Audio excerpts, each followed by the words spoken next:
Shalom saudara terkasih dalam Tuhan. Jumpa kembali dalam program Petunjuk Kehidupan persembahan dari channel 5M bersama saya Pendeta Ong Handoko Kurniawan. Saudara terkasih dalam Tuhan, Alkitab mencatat ada seorang panglima Raja Aram yang bernama Naaman. Ia adalah orang yang terpandang dan sangat disayangi oleh tuannya. Naaman menderita sakit kusta dan ia mendapat berita dari pelayan istrinya tentang seorang nabi di Samaria yang dapat menyembuhkan penyakitnya. Maka berangkatlah Naaman menuju ke rumah Elisa di Samaria. Sesampainya di tempat kediaman Elisa, Naaman mendapat perlakuan yang sungguh di luar dugaan. Apa yang terjadi? Mari kita lihat dari kitab 2 Raja-Raja 5 ayat 9 sampai dengan 11. Kemudian datanglah Naaman dengan kudanya dan keretanya, lalu berhenti di depan pintu rumah Elisa. Elisa menyuruh seorang suruhan kepadanya mengatakan, "Pergilah, mandi 7 kali dalam sungai Yordan, maka tubuhmu akan pulih kembali, sehingga engkau menjadi tahir." Tetapi pergilah Naaman dengan gusar sambil berkata, "Aku sangka bahwa setidak-tidaknya ia datang keluar dan berdiri memanggil nama Tuhan Allahnya, lalu menggerak-gerakkan tangannya di atas tempat penyakit itu, dan dengan demikian menyembuhkan penyakit kustaku." Demikianlah pengharapan daripada Naaman. Namun ternyata Nabi Elisa hanya memerintahkan suruhannya untuk menemui Naaman tanpa mempersilahkan ia masuk ke rumahnya. Naaman hanya mendapatkan resep kesembuhan dari orang suruhan Elisa yang meminta Naaman untuk mandi 7 kali di sungai Yordan. Semula Naaman berharap Elisa sendiri yang akan mendoakannya. Hal ini menyebabkan Naaman menjadi gusar karena merasa tidak dihargai. Naaman datang disertai surat pengantar Raja Aram karena ia seorang panglima.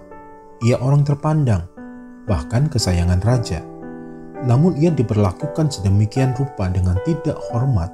Ia diminta mandi di sungai Yordan yang kondisinya lebih buruk dari sungai-sungai yang ada di Damsyik. Namun pegawai-pegawai Naaman mengingatkannya untuk melakukan apa yang dipesankan oleh Elisa. Kita bisa lihat di kitab 2 Raja-Raja 5 ayat 13. Demikian bunyi firman Tuhan. Tetapi pegawai-pegawainya datang mendekat serta berkata kepadanya, "Bapa, seandainya nabi itu menyuruh perkara yang sukar kepadamu, bukankah Bapa akan melakukannya? Apalagi sekarang, ia hanya berkata kepadamu, mandilah, dan engkau akan menjadi tahir." Pada akhirnya Naaman melakukannya dan ia mengalami kesembuhan. Tubuhnya pulih kembali dan menjadi tahir. Saudara terkasih dalam Tuhan, dari kisah Naaman kita belajar tentang bagaimana kuasa Tuhan bekerja dalam kehidupan seseorang. Apakah saudara rindu mengalami kuasa Tuhan bekerja sempurna dalam pergumulan hidup saudara? Mari belajar dari Naaman. Tanggalkan status dan kedudukan saudara dan miliki kerendahan hati di hadapan manusia dan terlebih lagi di hadapan Tuhan. Maka kuasa Tuhan akan bekerja atas setiap pergumulan saudara. Kerendahan hati adalah salah satu kunci untuk mengalami kuasa Tuhan bekerja sempurna dalam kehidupan orang percaya. Jangan coba-coba mengatur Tuhan tentang bagaimana cara Tuhan memulihkan saudara, karena Tuhan punya caranya sendiri untuk memberkati hidup saudara. Mari satukan hati, kita berdoa. Bapa di surga, kami bersyukur buat kebaikan-Mu. Engkau tak henti-hentinya mengingatkan dan mengajar kami tentang bagaimana kami harus menjalani kehidupan ini. Ampuni kami kalau selama ini kami telah mengatur Tuhan. Ampuni kami kalau selama ini kami sombong dan arogan. Ingatkan kami untuk senantiasa tetap rendah hati dalam situasi apapun. Terima kasih Tuhan untuk semua kebaikan-Mu. Dalam nama Yesus Kristus Tuhan dan Juru Selamat kami telah berdoa, kami percaya, dan kami mengucap syukur. Amin.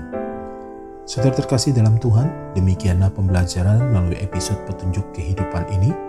Jika saudara diberkati, jangan lupa untuk membagikannya kepada para sahabat dan kerabat saudara. Sampai jumpa di episode berikutnya. Sehat selalu, serta senantiasa aman dalam perlindungan dan penyertaan Tuhan yang luar biasa atas segala aspek kehidupan saudara. Tuhan Yesus memberkati.